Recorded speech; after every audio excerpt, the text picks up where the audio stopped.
नमस्कार। आज हम इस वीडियो में डिस्कस करेंगे आईसीजीएस के बारे में।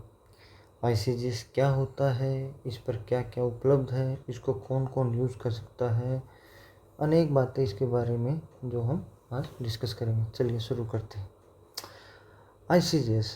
आईसीजीएस सर्च के नाम से भी जाना जाता है या आईसीजीएस भी बोल देते हैं। इसका पूरा नाम क्या है? इंटरऑपरेबल क्रिमिनल जस्टिस सिस्टम, यह इसकी फुल फॉर्म है। इसके बारे में पढ़ते हैं अभी।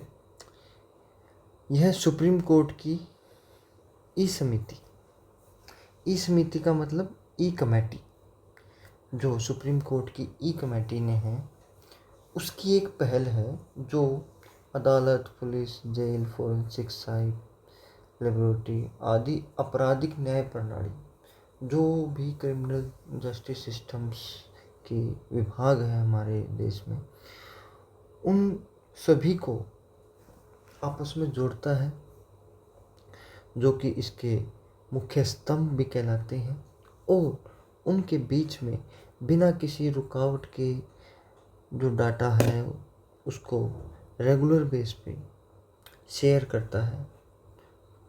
तो एक मायने में कहा जाए तो ये भी कह सकते हैं कि ये एक ऐसा प्लेटफॉर्म है, ऑनलाइन प्लेटफॉर्म है, जो सुप्रीम कोर्ट की ई कमेटी ने बनाया है, और इस पे अनेक प्रकार के क्रिमिनल जस्टिस सिस्टम से जुड़े विभाग आपस में अपना डाटा शेयर कर भी सकते हैं, और अनेक दूसरे विभागों से अपने लिए जो भी ज़रूरतमंद डाटा है उसको देख भी सकते हैं।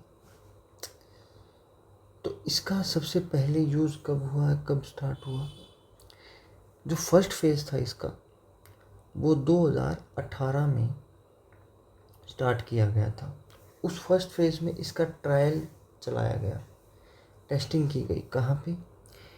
भारत के तेलंगाना राज्य के वारंगल ज़िले में इसका टेस्ट किया गया, इसका ट्रायल चला गया, जहाँ पर वहाँ के कोर्ट, पुलिस थाने इस पर जोड़ दिए गए, और आपस में जो भी पुलिस थानों का जो डाटा था, जो कोर्ट को समय समय पे चाहिए था, जिसमें से इंफॉर्मेशन प्राप्त करनी थी, या पुलिस को जो डाटा कोर्ट से चाहिए था, वो समय समय पर इस पोर्टल से वो उपलब्ध होने लगा दोनों विभागों को, जिस वजह से वो एक कारगर एक्सपेरिमेंट साबित हुआ, जो सफल माना गया। उसके बिहाफ पे इसका दूसरा फेज शुरू किया गया 2022-23 वर्ष में। भारतीय गृह मंत्रालय ने इसको मंजूरी दे दी, और अब ये डिजिटल पुलिस पोर्टल भारतीय गृह मंत्रालय के अधीन कार्य करता है, और इसको जो लागू किया गया है वह एनसीआरबी को इसको लागू करने की जिम्मेवारी दी गई है। एनसीआरबी इस कार्य को करने के लिए एनआईसी की सहायता लेता है। एनआईसी का मतलब है नेशनल इंफॉर्मेटिक्स सेंटर। अब आईसीजीएस को हम कैसे खोल सकते हैं? अब इंटरनेट से कनेक्ट करके हम इसका यूआरएल एड्रेस ये वाला डालेंगे, icgs.gov.in। अन्यथा अगर हम स्वान से कनेक्टेड हैं या वीपीएन से कनेक्टेड है, तो ये वाला यूआरएल एड्रेस डाल के हम इसको ओपन कर सकते हैं। अभी फ़िलहाल इसको चलाने के लिए गवर्नमेंट डोमेन आईडी की ज़रूरत पड़ती है। थाना स्तर पर एसएचओ की आईडी बनाई जाती है इसको एक्सेस करने के लिए, लॉगिन करने के लिए, और दूसरे विभागों में जैसे कोर्ट या फिर प्रिजन हो गया, जेल वगैरह, फोरेंसिक साइंस होगी, वहाँ के जो ऑफिसर्स होते हैं उनको वो आईडी प्रोवाइड की गई है इस पे कार्य करने के लिए। अब बात उठती है कि भाई इसका जो नोडल ऑफिसर है इसका नोडल ऑफिसर कौन है? नोडल ऑफिसर, तो आईसीजेएस का नोडल ऑफिसर एनसीआरबी है, नेशनल लेवल पे एनसीआरबी है।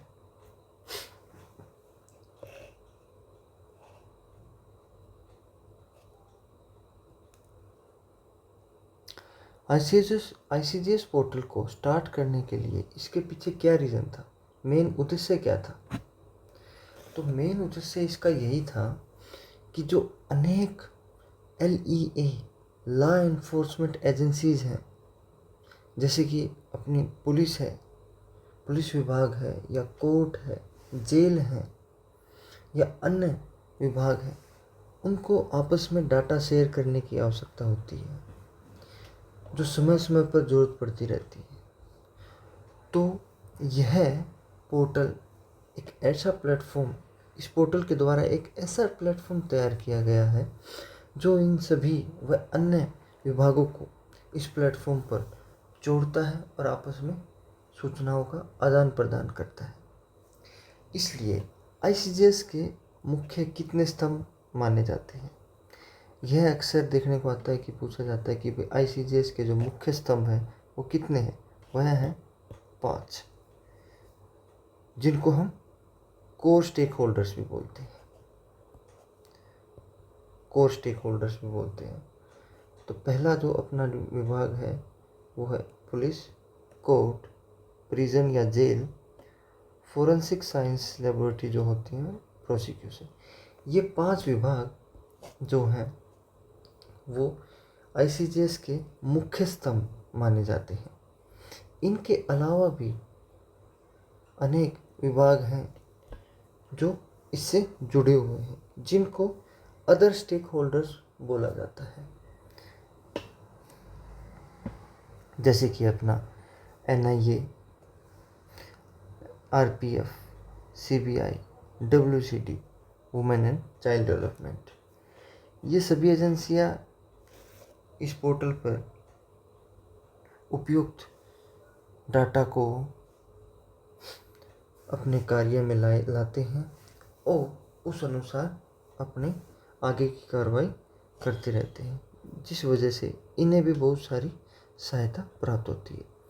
इनके अलावा और भी आईसीजेएस पर सेवाएं जुड़ी हुई हैं, जैसे कि वाहन और Sarathi app, ALIS arms licence issuance system, और पासपोर्ट एवं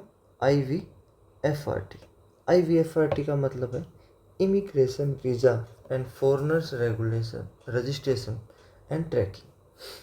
IVFRT पर उन सभी पासपोर्ट धारकों का डाटा होता है जो बाहर से, फॉरेन से इंडिया में आए हुए हैं। उनकी वीज़ा की सारी डिटेल्स होती हैं एवं भारत के नागरिकों के भी पासपोर्ट से संबंधित सारी इन्फॉर्मेशन IVFRT पर उपलब्ध होती है। अब जिक्र करते हैं ALIS arm licence issuance system. यह भी एक एप्लीकेशन है जिस पर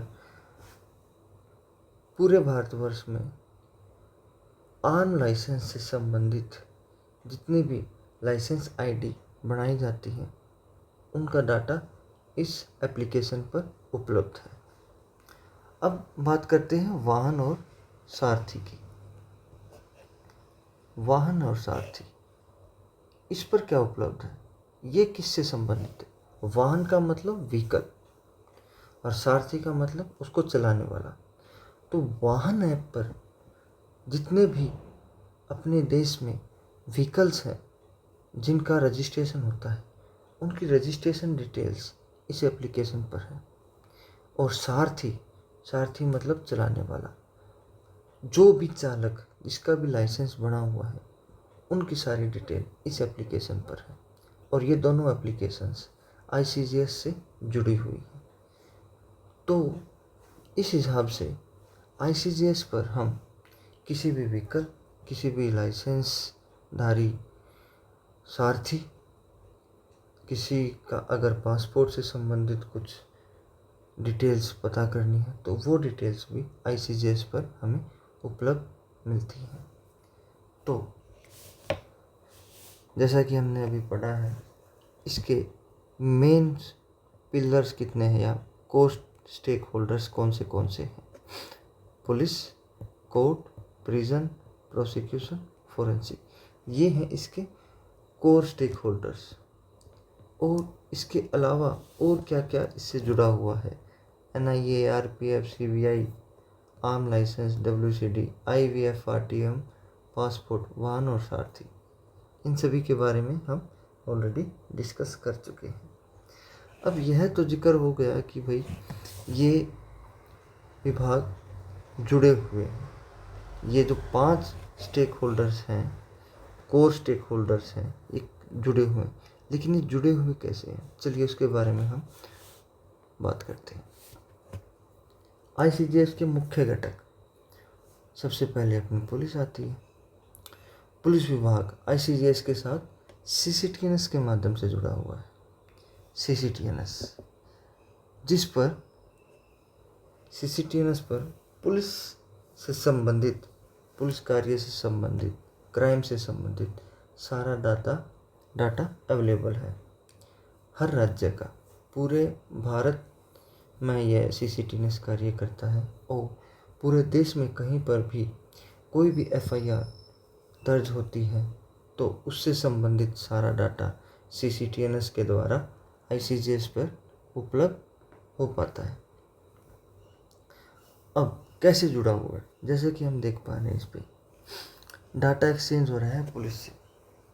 अब ICJS जो है CCTNS से संपर्क साधता है और CCTNS से संपर्क, जो भी डाटा यूजफुल होता है, जिसके लिए जो भी डाटा पुलिस से संबंधित देखना है, वह CCTNS ICJS को उपलब्ध कराता है।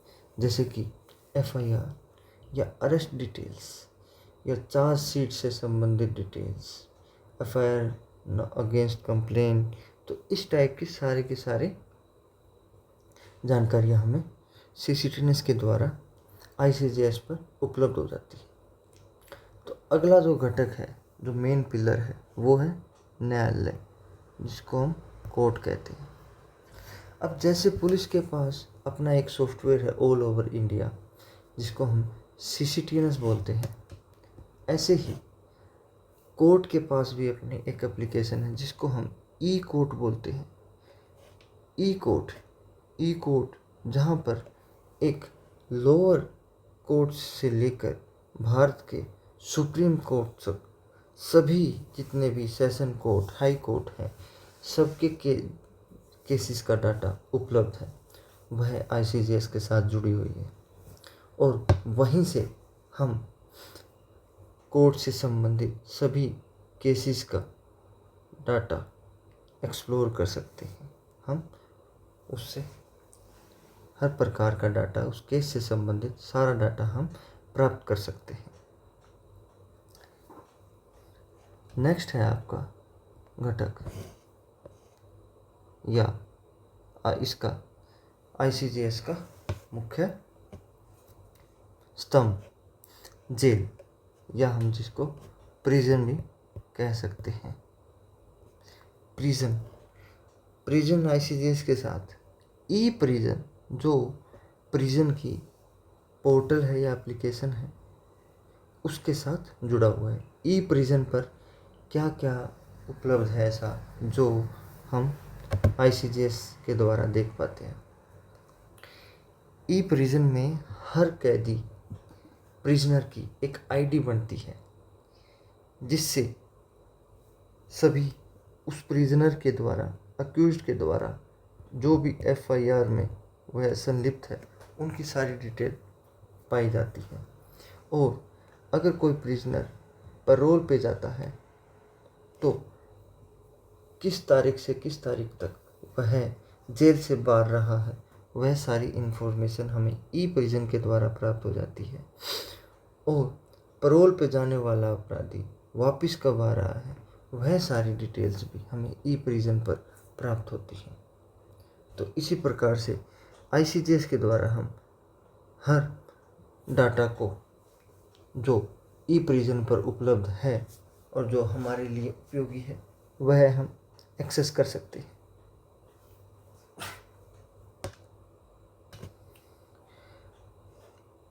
प्रिजन में और क्या क्या डाटा है, जैसे एडमिशन, रिलीज, प्रिजनर की मूवमेंट डिटेल, विजिटर डाटा, कौन उनसे मिलने आ रहा है, पैरोल लिस्ट। तो इस टाइप का सारा डाटा ई कोर्ट पर हमें उपलब्ध हो जाता है। नेक्स्ट जो इसका मुख्य स्तंभ है वह है फोरेंसिक, एफएसएल।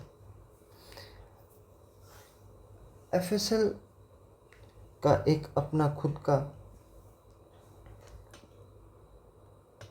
एप्लीकेशन है जिसको हम ई फोरेंसिक के नाम से जानते हैं।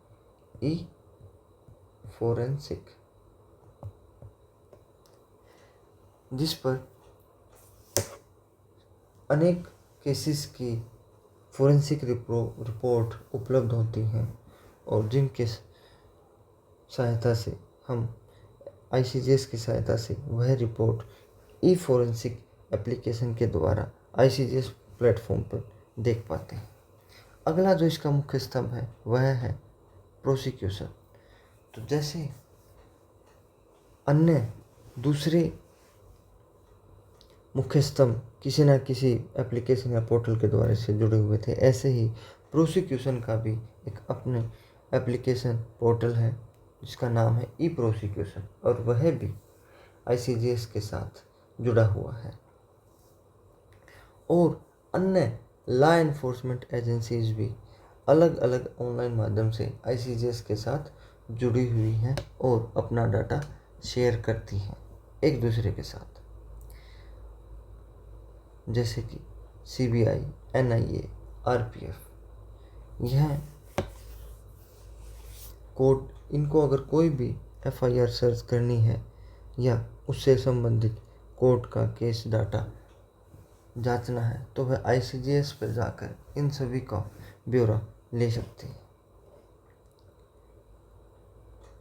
वाहन और सारथी और आईवीएफआरटी के बारे में हम पहले ही डिस्कस कर चुके हैं कि ये क्या क्या होते हैं और इनका क्या क्या यूज़ होता है।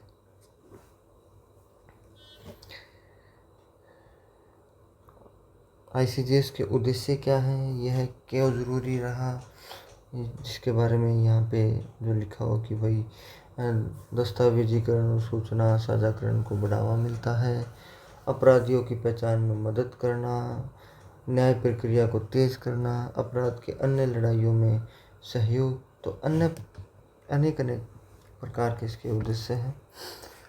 आईसीजेएस के जो लाभ हैं वो क्या क्या हैं, अपराध की रोकथाम। आईसीजेएस की सहायता से हम अपराध को तेज़ी से प्रोसेस करके अपनी इन्वेस्टिगेशन को जल्दी करके उसको रोका जा सकता है। जो न्याय प्रक्रिया है उसको हम तेज़ कर सकते हैं और यह पैन इंडिया पर फैला हुआ है आईसीजेएस का नेटवर्क, तो इजीली हम रिकॉर्ड को खोज सकते हैं। समय रहते हम एक रिकॉर्ड को देखकर अपने इन्वेस्टिगेशन में अंत तक जल्दी से जल्दी पहुंच सकते हैं।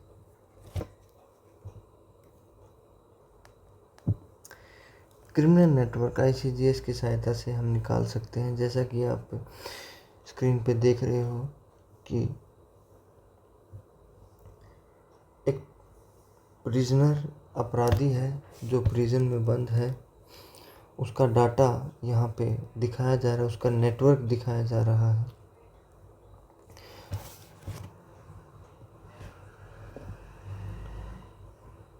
हम बात कर रहे थे प्रिजन, ई प्रिजन की। तो ई प्रिजन से हमें क्या क्या उपलब्ध होता है, तो जो ये गुलफाम सोनू चिकना है, ये कोई अक्यूज्ड है जो कि यहाँ पे स्टेटस दिखाया जा रहा है कि प्रिजन आईडी इसकी ये है और यह जेल के अंदर बंद है, इसका नाम ये है, उम्र ये है, एडमिशन डेट ये है और जो इसकी रिलीज होने की डेट है वो 2030 की है। तो यहाँ पे डिटेन किया गया है और इसके साथ साथ इसका नेटवर्क कि यह किन किन अपराधियों के या अक्यूज्ड के साथ इसका लिंक पहले रह चुका है। तो इसकी सहायता से आईसीजेएस ने इन 5 अपराधियों के भी नाम बता दिए हैं साथ में, और इससे हमें यह पता लगता है कि यह किस किस के संपर्क में रहा है, अन्य अपराधियों के संपर्क में। और यहाँ पर इसके जो क्राइम किए हैं इसने, वह कौन सी धारा के तहत किए गए हैं, और सारी धाराएं यहाँ पे मेंशन की हुई है।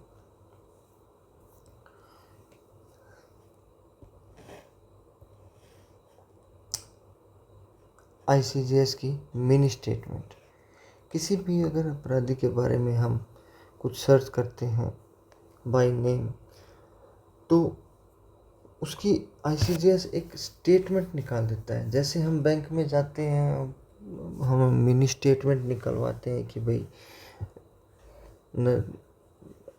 जो ट्रांजैक्शन हुई है रिसेंटली, उनका लेखा जोखा हुआ है, 4-5 ट्रांजैक्शनों का जो लेखा जोखा देता है, वो एक मिनी स्टेटमेंट टाइप होता है। ऐसे ही आईसीजेएस ने इसकी एक अपराधी की मिनी स्टेटमेंट निकाली है, जिसमें कि हम देख पा रहे हैं सबसे ऊपर है पुलिस, मतलब पुलिस सीसीटीएनएस। पुलिस का मतलब यहाँ पे सीसीटीएनएस से हमें क्या क्या उपलब्ध।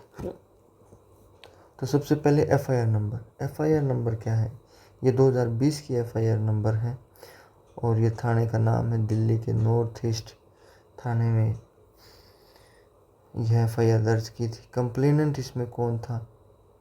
समरीन थी, एक लेडी थी 17 साल की, जो कि विक्टिम भी थी, और अक्यूज्ड मेहरबान 25 साल का लड़का था। और आईओ की डिटेल्स भी दी गई हैं कि कौन इसमें इन्वेस्टिगेशन किया था, और ये जो एफआईआर है वो कौन सी धारा के तहत की गई थी, और एफआईआर का स्टेटस भी बताया गया कि ये चार्जशीट हो चुकी है। अब नेक्स्ट जो सेक्शन है वो है कोर्ट का।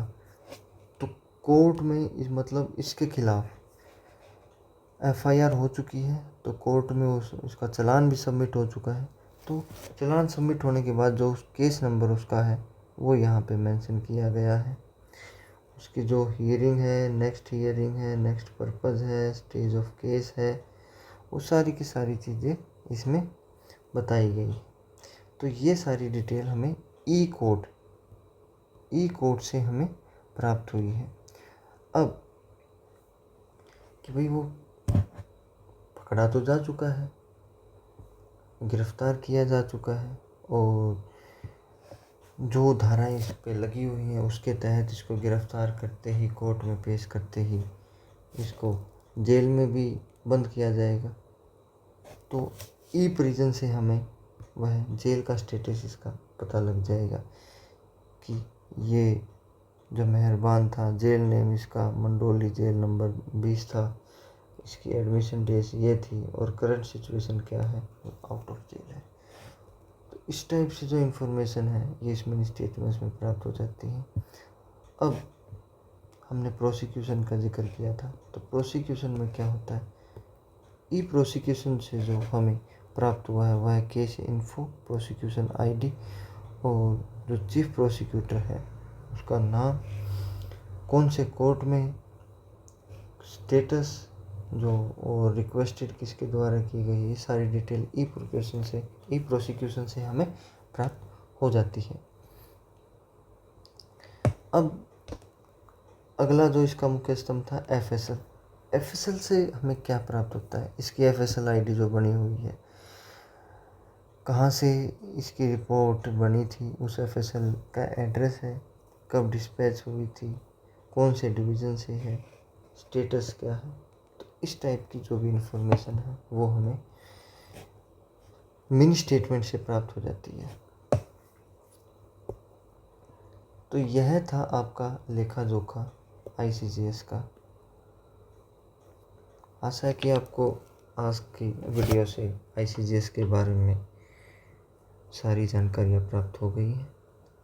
धन्यवाद।